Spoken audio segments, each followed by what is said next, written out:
बिस्मिल्लाहिर्रहमानिर्रहीम, अस्सलाम वालेकुम। आज 14 फरवरी है, दिन है जुमातुल मुबारक का। किसी ने कहा था कि इक़्तिदार के दिन बड़ी तेजी से गुजरते हैं, वक्त का पता ही नहीं चलता। मौजूदा हुक्मरान आप यकीन जानिए कि याद रखे जाएंगे याहिया खान की तरह, जनरल ज़िया की तरह और परवेज़ मुशर्रफ की तरह।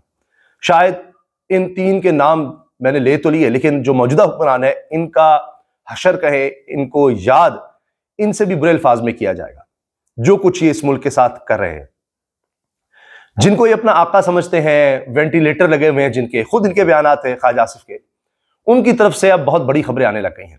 और बाकायदा पहला हमला हम इसको कह सकते हैं। पहले तो बयानात की हद तक था, बयान कहे जा रहे हैं, करारदादें आ रही हैं, अब तो कानून साजी की तरफ बढ़ा जा रहा है। पाकिस्तान की मौजूदा रजीम, मौजूदा सिस्टम में जिन जिन लोगों ने जुल्म किया है, उनकी तो सारी रिपोर्टें अमेरिका के पास हैं, उनके सफारतखानों के पास हैं, कौन किस तरह से मिलता था, किसको क्या डायरेक्शन दी गई थी। अब आ रही है एक ये समझिए कि एक बड़ी मुसीबत इस हुकूमत के लिए, क्योंकि जो विल्सन जिनसे मौजूदा वज़ीर दाखिला मोहसिन नकवी मिले थे जाकर, उसके बाद से तो उन्होंने फ्री इमरान खान की रट लगा रखी है। कभी खत लिखते हैं आर्मी चीफ को, कभी सदर को और वज़ीर आज़म को, और कभी अपने सदर ट्रंप को और वज़ीर खारजा मार्को रूबियो को खत लिखते हैं कि इमरान खान को रिहा किया जाए। अब उन्होंने कहा है मैं कानून साजी करवाने लगा हूं। अमेरिका में कानून साजी होने जा रही है पाकिस्तान में जालिमों के खिलाफ। मैंने आपसे बाहर अर्ज किया है कि यह सब हो रहा है अवामी दबाव में। दो मेन पहलू हैं इसके। एक तो यह कि ट्रंप हर वो चीज रिवर्स करना चाहता है, वैसे ही जो बाइडेन ने जो कुछ किया, क्योंकि उसका शदीद मुखालिफ है, उसके ऊपर कातलाना हमले हुए, उसके ऊपर मुकदमे बने, केसेस बने, वो इसका कसूरवार जो बाइडेन को भी ठहराता है, साबिक अमेरिकी सदर को। तो अब वो ले रहा है रिपोर्ट्स कि अच्छा कहां का रजीम चेंज हुआ, क्या क्या किया गया, कौन उसके करीबी था, क्या था। वो उन सारों को बदल रहा है, तब्दील कर रहा है। डोनाल्ड लू को उसने बदल दिया, उसकी जगह पर दूसरा बंदा ला रहा है। डोनाल्ड लू आपको पता है, जिसने कहा था इमरान खान को हटाओ, वरना इसके नताइज होंगे, और अगर इमरान खान को हटा दिया तो फिर तुम्हारे सारे गुनाह माफ हो जाएंगे। और यहां पर फिर हमने हटाया, सारा कुछ किया। और जो सबसे बड़ा चार्ज था इमरान खान के खिलाफ उस वक्त, वही था कि अमेरिका को नाराज कर दिया है।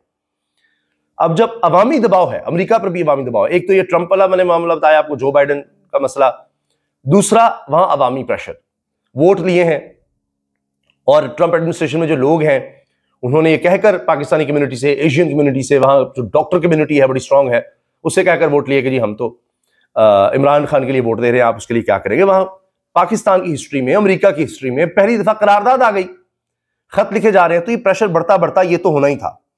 और अब आकर ये खत लिखा है अमेरिकी कांग्रेसमैन ने, और उसमें उसने कह दिया है कि जी कानून साजी करने जा रहा हूं, और उसमें जिसने भी पाकिस्तान में जुल्म किया है, बल्कि उसके अल्फाज ये हैं कि इमरान खान को जिन्होंने कैद करवाया है, मैं आपके सामने उसकी वो ट्वीट पढ़ देता हूं, जिसमें उसने इस चीज का जिक्र किया है कि जी ये जिसने इमरान खान के साथ जुल्म किया, उसको कैद करवाया, उसके खिलाफ मैं कानून बनाने जा रहा हूं, और इनको तो मैं नहीं छोड़ूंगा, और उन पर हम लगाएंगे पाबंदियां। तो इससे आप अंदाजा लगाइए कि किस तरह के हालात हैं। अच्छा, और जो विल्सन ये नहीं कि अकेला है। अभी मैंने आपको पिछली एक वीडियो में जिक्र किया था कि अब ये हो गया है कि जो पीआईए की मलकियत वहां पर होटल है, न्यूयॉर्क होटल, तो उसका कहा जा रहा है कि हमने 3 साल की लीज पर लिया था अमेरिका ने, अमेरिकी हुकाम ने। वो कह रहे हैं कि अब $220 मिलियन हमें वापस करो, हमें नहीं चाहिए। ये ट्रंप एडमिनिस्ट्रेशन की तरफ से उसने कह दिया। जो विल्सन कहता है जी expert, I am grateful to share that I am drafting the Pakistan Democracy Act to ban from the United States those in the Pakistan government responsible for the wrongful persecution imprisonment of Imran Khan, thank you. कह रहे हैं जिसने भी Pakistani establishment, government में जो लोग इसमें मुलव्वस है, जिन्होंने इमरान खान को गलत तरीके से कैद करवाया, उसके खिलाफ जाली केसेस बनाए, उनको बैन करने के लिए अमेरिका में मैं कानून ला रहा हूं। अमेरिका में बैन हुए तो पूरी दुनिया में बदनामी। इन्होंने तो जाकर अमेरिका में रिहाइश भी रखनी होती है, जायदादें भी बनानी होती हैं। इनके लिए ये कितना बड़ा मसला बन गया है। अच्छा माफ कीजिएगा। अच्छा, इसके साथ साथ अब हो ये रहा है कि इनको जो विल्सन, जो बहुत ज्यादा संजीदा नजर आ रहा है, समझाया भी जा रहा है, जो दीगर लोग हैं उन्हीं में ज़ल्मे खलीलजाद ने लिखा है, I advise the Pakistan establishment to take congressman Wilson's initiative seriously and to release Imran Khan. वो कह रहा है कि इसको संजीदा लो, जो कुछ इमरान खान के बारे में जो विल्सन कह रहा है, वो कानून बनाने जा रहा है, इसको संजीदा लो। मैं पाकिस्तान की एस्टैब्लिशमेंट से कह रहा हूं। ज़ल्मे खलीलजाद भी बड़ा अहम आदमी है, ये ट्रंप के दौर में पाकिस्तान अफगानिस्तान के लिए खुसूसी एलची रहा, तो ये अब बात ये कर रहा है। फिर रायन ग्रिम, ये बड़ा सीनियर सहाफ़ी, और हर जो अमेरिका की दफ्तर खारजा की ब्रीफिंग होती है उसमें आपको ये नजर आएगा सवाल करते हुए। ये कहता है कि अभी फौरी तौर पर तो ये कानून साजी शायद ना हो सके, but could easily be attached to a expending bill in March and become law by then. Clock is ticking for the regime in Pakistan. कह रहा है कि जी ये मार्च में ये कानून बन जाएगा, अभी फौरी तो नहीं, वैसे फरवरी के बाद मार्च कितनी दूर है, आधा फरवरी तो गुजर गया। तो ये अब अमेरिकी एस्टैब्लिशमेंट को भी, हुकूमत को भी ये बड़ी अच्छी तरह जानता है, बड़ा अहम साफी है। और ये साफ कह रहा है कि जी ये तो अब खैर बनाए आप, ये तो काम गया अब। अच्छा, ऊपर से मौलाना फजल रहमान साहब पीछे नहीं हट रहे, कहते हैं कुछ कुव्वतों को सिर्फ अपनी अथॉरिटी की फिक्र है, इनके यहाँ अवाम की राय की कोई हैसियत नहीं। अवाम वोट डालते हैं, फैसला बक्सा खोलने वाला करता है। डमी नुमाइंदे अवाम के सामने नहीं जा सकते, सियासतदानों को मुल्क की निज़ाम से बेदखल किया जा रहा है, पार्लियामेंट का किरदार खत्म हो रहा है। मौलाना फजल रहमान साहब वो ये कह रहे हैं।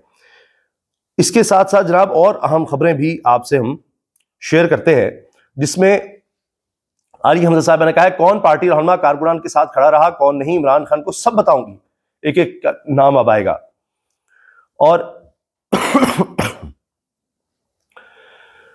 जनाब सीनियर सहाफी जावेद चौधरी ने कहा है, इमरान खान का आर्मी चीफ को खत लिखने का कतई ये मकसद नहीं कि वो कोई डील लेना चाह रहे हैं।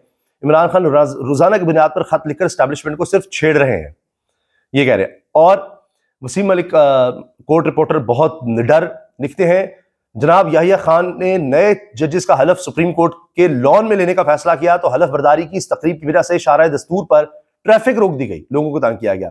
और तो और काजी फाइज ईसा ने जो यादगार बनवाई थी इंसानी हुकूक की यादगार, जिसको अब मकबरा कहा जाता है इंसानी हुकूक का, क्योंकि इतनी इंसानी हुकूक की पामाली कभी नहीं हुई, तो वहां अब जो उन्होंने वो बनवाई थी पता नहीं करोड़ों रुपया लगाकर, उधर देगे नजर आ रही हैं, देगे रख दी गई आज की तकरीब के वाले से। बहरहाल बड़ा खुशगवार माहौल नजर आया, सारे एक दूसरे को सुप्रीम कोर्ट के जजेस मिल रहे थे, 20-20 लाख तनख्वाहें भी हैं, मरात भी हैं, सब कुछ है, और ये मिल रहे हैं बड़ी खुशी से एक दूसरे से। जो नई यानी बरारी तकरीब हुई है उसमें समाग राजा साहब कहते हैं नदीम मलिक साहब के शो में, बानी पीटीआई की बात आर्मी चीफ तक पहुंच गई, जहां गुफ्तगू होनी चाहिए वहां हो रही होगी। अदलिया ने इंदिया दिया है कि बानी पीटीआई के चीफ जस्टिस का खत मामला अदालत में उठेगा, कोई डील कराने की कोशिश कर रहा था, इसका दरवाजा बानी पीटीआई ने बंद किया। Salman Khuraja, secretary general PTI. Sher Marwat जनाब खुलकर सामने आ गए हैं, कहते हैं उन्होंने इंटरव्यू दिया है, मेरा इरादा है कि मैं कश्तियां जलाकर इमरान खान की रिहाई के लिए निकलूंगा, अल्लाह को हाजिर नाजिर जानकर कहता हूं, जान की कुर्बानी देने में एक लम्हा की भी देर नहीं करूंगा, शेर मरवत ने कहा है। पॉलिटिक्स के ऊपर बात नहीं करनी, करना क्या है आपने, ये जो जल्दी कन्वेंशन कर रहे थे ये करने मैं देखूंगा कि वो हमको निकालते हैं या नहीं, इन्होंने मुझे निकलवाया है।